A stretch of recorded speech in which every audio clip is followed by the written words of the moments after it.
Hey everybody, you're watching A Physio Named Jonah. That's this guy.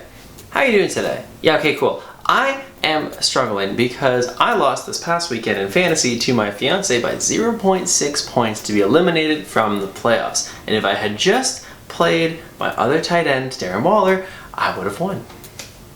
But at least I'm not a Colts fan, and I didn't have Jonathan Taylor. If for whatever reason you missed week 15 of the 2022 NFL season, what you missed was quite the showing from the Indianapolis Colts. On their first touch of the game for star running back Jonathan Taylor, he injured his ankle and was out for the rest of the game. That's okay though, because they went on to lead 33-0 against the Minnesota Vikings, which everybody saw coming after Jonathan Taylor's injury, just to blow that lead and lose 39-36 in the largest collapse in NFL history. It gets better though. Jonathan Taylor is done for the season. In this video, I'll be talking about Jonathan Taylor's ankle injury from this past weekend. We'll also talk a bit about his season in general and whether or not the Colts may have caused this injury by rushing their star player back a bit too early. Did that even happen? Let's find out. If you're new around here, hit that subscribe button down below and click the bell so you are notified when I release new videos just like this one. I am a physiotherapist who makes physio-related videos like sports injuries, so if you have a human body, why not stick around, hang out with me here on YouTube, and you can learn something about that body of yours. Who knows? Just a thought. The Colts are coming into this matchup led by current head coach, former offensive lineman, and TV analyst Jeff Saturday, who is leading them against one of the hottest teams in the NFL, the Minnesota Vikings.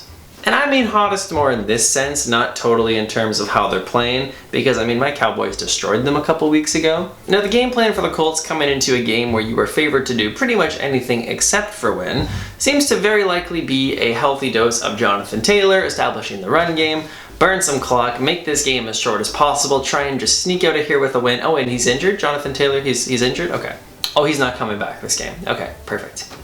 Done for the season? On his first touch of the game, which was a screen pass from Matt Ryan, star running back Jonathan Taylor suffered an ankle injury that had him leave the game and not return. He will now miss the remainder of the season with a high ankle sprain, which will actually protect him from experiencing any more playing time on this version of the Indianapolis Colts.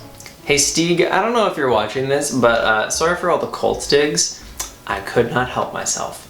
Sorry you missed the playoffs in fantasy as well. Now, I've talked about this injury, that being a high ankle sprain, in depth before, which I will link videos over here if you want to go check those out. Today, we're not going to go as deep into the pathophysiology or bony structure of the anatomy. We're going to talk a bit more high-leveled and what this means for Jonathan Taylor right now. So, what is a high ankle sprain? Well, it's a lot more fun than a regular ankle sprain, if you know what I mean. A high ankle sprain refers to a different area of the ankle and structures than a traditional low or lateral ankle sprain.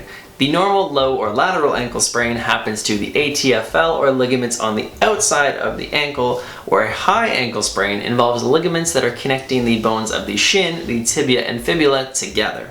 A high ankle sprain happens when the foot is twisted and a lot of force is placed down into the top of the ankle.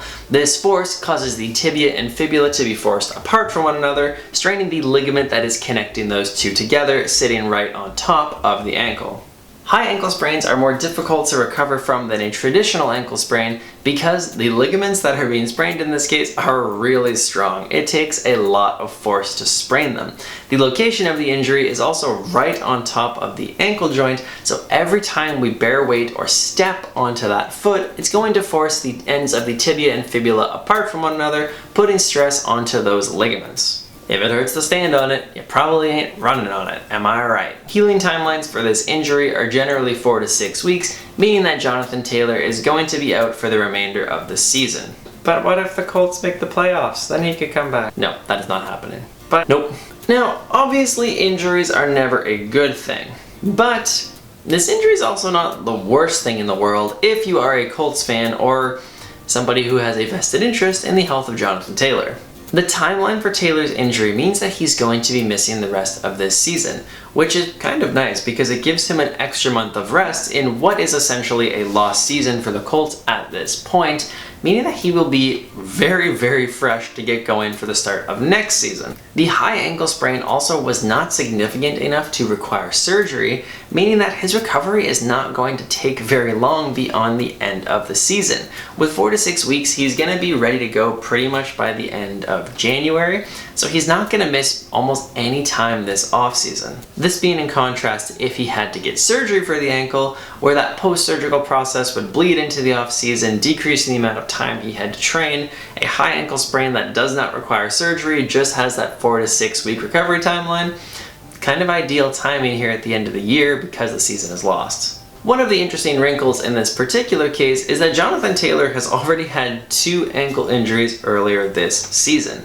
And it would be pretty easy to think that, maybe those ankle injuries earlier in the year impacted this one that he had just this past weekend. So was he rushed back? Was he not really ready to play and that's why we had this other new ankle injury? Well, I don't particularly think so, and I'll tell you why. The injuries that Jonathan Taylor had earlier this season to his ankle were not related to his high ankle sprain. They instead involved the ligaments on the outside of the ankle. To highlight here, again, high ankle sprains and regular ankle sprains involve completely different ligaments and completely different mechanisms of injury, or what causes the injury in the first place. A low ankle sprain happens when the foot rolls underneath of the body, stressing out the ligaments on the outside of the ankle. This is the traditional injury that happens when someone's foot gets rolled up underneath of them and they're falling away. The straightening and rotation towards the middle that's happening here at the ankle is what is causing the stress to happen on the ligament at the outside of the ankle. A high ankle sprain, in contrast, happens when a lot of force comes down straight onto a twisted ankle. The foot is generally rotated and force comes down onto a planted foot, which forces the bones of the foot up, forcing the tibia and fibula apart from one another, stressing the ligaments that are holding it together.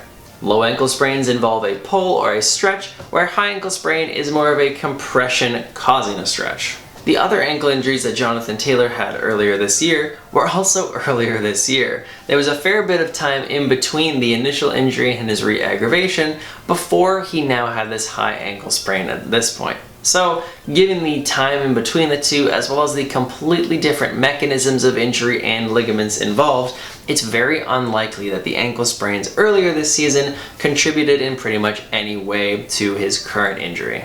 This makes me happy because I really don't like it when athletes either force themselves or are forced back onto the field too early, because it doesn't do anything good for anyone. Summarizing here at the end, no injury is good, but this injury could not have timed out too much better for Jonathan Taylor. He's going to miss the rest of this season, but he's going to be good to go very early in the offseason and have a full complement of offseason training to get ready for next year. I would expect very big things for Jonathan Taylor at the 2023 NFL season, and I don't think the Colts, despite the fact that they're being led by a head coach who's more of a TV analyst, necessarily did anything to cause this injury by bringing him back too early. If you've made it to this point in the video, thank you guys so much for watching. I truly hope you enjoyed this video and learned something new today. If you have any questions for me about Jonathan Taylor's injury, other injuries in these sports, if you have any questions about this injury, other injuries in the sports world, anything physio related in general, feel free to drop them down in the comment section below for me and I will get back to you there. But most importantly though, guys, as always, move your body, have a laugh today, and I will see you at the next video. Today's episode is sponsored by Bubbly. Bubbly. When you want pop, but you're in your late 20s, you don't really want to drink sugar. But you also don't really like aspartame, so you don't want to have diet soda.